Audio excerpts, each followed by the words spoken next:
May nagtatanong din. May katanong din kasi mga amigo. Regarding sa pabawasan ko po mga amigo, sinabi ko sa kanya, this month ka ako ang bibigay ko sa iyo kalahati lang. Ang reaction niya ganito, okay lang, sabi niya sa akin, kung magkano ipapadala mo, hindi naman ako nanghihingi sa iyo, sabi niya gano'n. Yung ipapadala mo sa akin, yan, ang ating manok. Look at this! Yan, dalawa lalagyan natin para sobrang asim niya. Okay, magandang araw po sa inyong lahat. Naka-on ba? Di mo nga? Naka-on! Tingnan natin kung may kulay. Baka mamaya. Oo. Ayan. Maandar. Sabi ni Madam.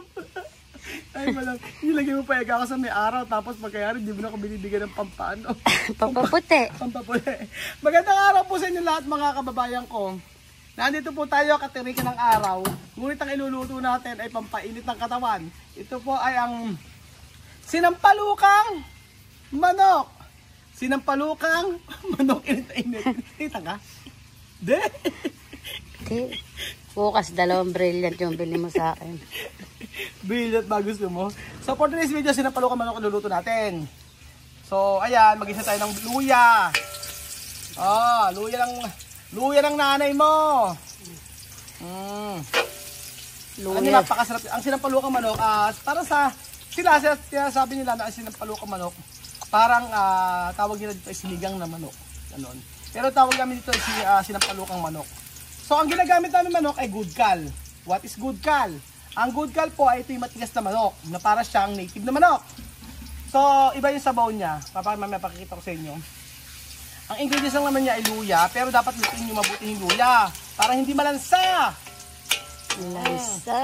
Sinlansa. Luya po mga amigo. Ayan. Kaya tayo magluluto na sinampalukan para masarap na sabaw. Diba? Ayan, luya. Luya ang una, syempre. Then lagay tayo ng garlic. Sabayin natin ng garlic at saka onion. Ganon. Tapos, yun naman ingredients natin, bawang sibuyas luya, ganyan lang po mga amigo. Tapos, ibigisa natin ito sa patis. Nilagay mo ba ng ano to? Ng asin? Meron. Okay. So, sa patis natin ito igigisa mga amigo, but malagyan na tayo ng kaldo. O nor chicken cube. Ganyan. Saute lang natin mga amigo. Alam nyo, ang sinampalukang manok dito sa Nueva Ecija, gumagamit kami ng natural na sampalok. Ngunit ngayon, wala pong natural na sampalok. Kung hindi, pulbos na sampalok. Pero gumagamit kami ng talbos ng sampalok talaga sa aming sinampalukang manok. Alam nyo, try nyo yan. Iba't ibang klase ang pagpaasim namin dito sa Nueva Ecija. Merong manggang maasim, pwedeng kamyas. Tapos, pwede rin pong ang tawag doon? Ano yung sabi papaitan? Gumagamit din kami ng alibangbang. Yung para siyang bulaklak, ay para siyang dahon ng parang butterfly na ganoon. So yan. Saute lang natin and then mag-add tayo ng patis. Napakasarap niyan. So, syempre ayoko na maraming oil. Remove some oil. Okay? Ayoko ng oil. Sarap nyo yung oil. Yun ang help! Help me if you can. Tulungan mo ako. Tere, manok. Kabawasan ng ano? Yan yung, yun. Pakilagay nyo lang. Tapos, yung oil, huwag nyo nalagay oil. Kasi oil. Wait na rin. Lagyan natin ng oil ng manok kasi no good. Look at the oil. Like your face, madam. Oily. Bilisan mo at oily na yung mukha ko sa oily. I don't like oily food. It's not good. It's not good. Dito naman natin lagay. Tuyo ka ng oil. Daming oil nila. Ba't ang daming oil? What happened? Mataba ang manok. You have to remove some of the oil. Kayo ka yan. Cholesterol. Hop na. And then, add mo. Yan. Ang ating manok. Look at this! Punin nila. Oo, tapon pa kayong oil. Ayan po mga amigo. Tapon natin yung ano. So actually, pinalambutan namin tong manok na to at talagang malambot naman na. So, itong sinampalukang manok talagang wow ka sa sarap. And then, lagay tayo ng water para dito. Actually, kapag mainit panahon, ito ang masarap na na ulam, ang sinampalukang manok. Huhulasan ka. Huhulas ka dito! Yan po. I think we need to add Ando nagpapaano pa? add more water. Yes, Nina. Please add more water. So ganyan mga amigo ang ang sinampalukang manok. So syempre palambutin lang natin ang palambutin niyan. Actually ito talaga napakasarap. Lalo na maglalagay pala kayo ng gininang paki. Okay. Thank you so much. Paintian? Palino ko talaga Nina. Ayun yung mga luya. Luya. Kasi pinalambutan na namin siya kanina. Okay na to, no? Hindi na tayo mag-add ng water, no? Yan! Ako pa! Sabi ko sa inyo. Si Ninang, expert si Ninang dito. Sabi ko sa inyo. Ang lahat po ay nag-aantay ng bonus. Kayong taon. And then nilagay natin itong sampalok. Yan, talbos ng sampalok yan. Pero alam nyo, gumagamit din kami ng dito. Ng yung puro talaga. Bunga talaga. Oo. Pero ang masarap kasi sa manok na ito, mga amigo, alam niyo yung napakalasa niya. Sobrang lasa niya. So hindi na tayo maglalagay din ng mga pang magic na yan. Enough na yan.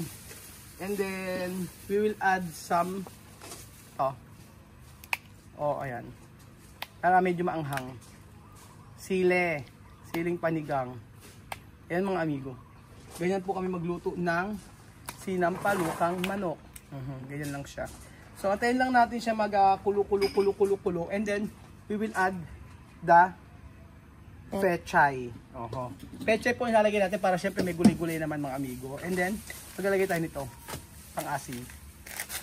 So pasensya na at hindi maganda ang ating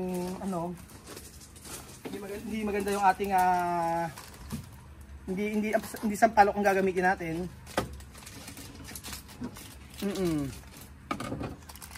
Hindi sampalok ang gagamitin natin na bunga. Wala pang malaking sampalok. Wala pa kasi okay na to. Hindi pa panahon. So wala tayong magagawa diyan kung hindi. Ito na gagamitin natin. Yung powder po mga amigo. Powder na sampalok.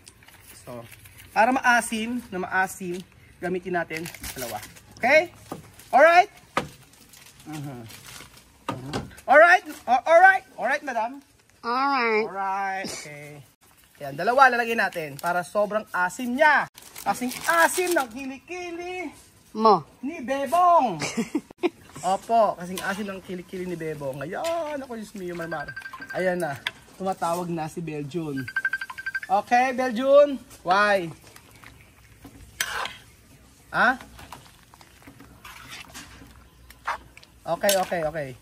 Okay. Tumawag siya para sabihin na ating bisita. Ayan po mga amigo. Ano masasabi nyo? Ganyan po. Pwede po magtanong. Ano tanong mo? Ano sabi ni Chamame? Ano yung masasabi ni Chamame? Hindi, yung nalaman niya na mababawasan yung bigay sa kanya.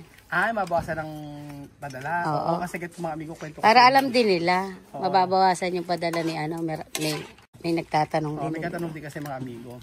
So, regarding sa pabawasan ko po mga amigo, sinabi ko sa kanya, this month ka ako ang bibigay ko sa iyo kalahati lang ng binibigay ko before.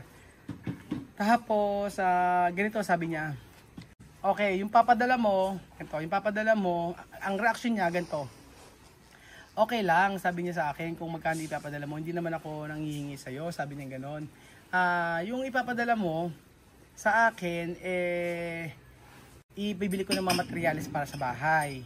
Tapos, tinulungan ako ni Sandra na yung anak niya na sa pagkain nila and then sa ibang mga gastusin. So, okay lang yun, sabi niya gano'n. Huwag kang mag-alala, okay lang kami, sabi niya gano'n. So, ayun naman ang sa kanya, hindi naman siya nagde-demand talaga regarding po sa mga binibigay ko sa kanila. So, ayan po mga amigo, and then mag-a-add na po tayo ng pechay para sa ating sinampalukang manok. And for sure, ay masasarapan po ang lahat sa ating sinampalukang manok. Okay? Alright? Oo. Pero in fairness naman kay Madir, sa inyong nanay, ay hindi naman siya nanghihingi talaga. So, kung ano ibigay ko, ay masaya niya itong tinatanggap. At syempre, wala namang problema. Oho. So, ayan po mga amigo, luto na po ang ating sinampalukang manok at titikman natin ito. Wala namang wala namang okay naman sa kanya. Kahit nung bumalik sa sobrang thankful nga siya kasi ang dami kong binibigay sa kanya para nga ako matapos yung dapat matapos. Oo. Siyempre, yun naman gusto niya yung matapos lang naman kasi yung pinapagawa na hindi ako naglagay ng asin. Kasi maalat naman yung tama rin natin na powder.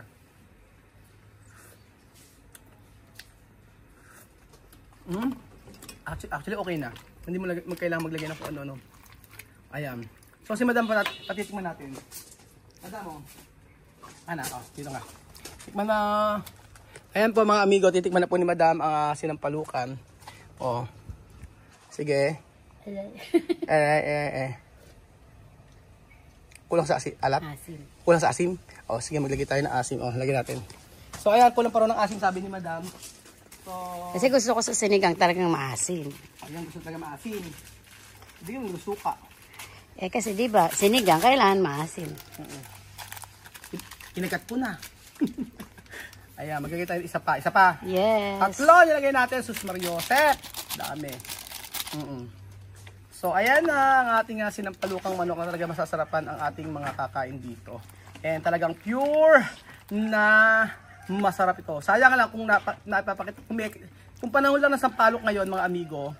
Maputi pa yung sabaw na yan. Oo, kung panahon lang ng sampalok ngayon, mga amigo, mapapakain ko sa inyo yun. Ay, mapapaturo ko sa inyo kung paano yung gagawin. So, ayan po mga amigo. At, eto na po ang ating sinampalukang manok. So, I hope na nasarapan kayo sa ating pagluluto. Nasarapan! Natikman! So, thank you so much po mga amigo sa panonood ng episode na ito. At I hope na sa pagluluto natin. Kaklarify ko lang po mga amigo, yung ginagawa natin na pagtulong sa mga Aprikano ay bukal po sa aking looban yan. Even though na-hurt ako before, nasaktan ako sa mga ginawa at marami nagsasabi na ako ay uto-uto. At nandiyan naman kasi Daddy Raul, nandiyan naman sila. Ibinibigay ko lahat ng mga pangangailangan nila kahit hindi ko obligasyon. So hindi ko man obligasyon mga amigo, basta galing naman sa puso. At the end of the day, ayoko na sasabihin na ako po yung parang parang itutuntun ko sa kanila, hindi po. Happy ako kung ano yung ginagawa ko sa lahat ng aking ginagawa. At yun po, thank you so much po sa panonood ng episode nito.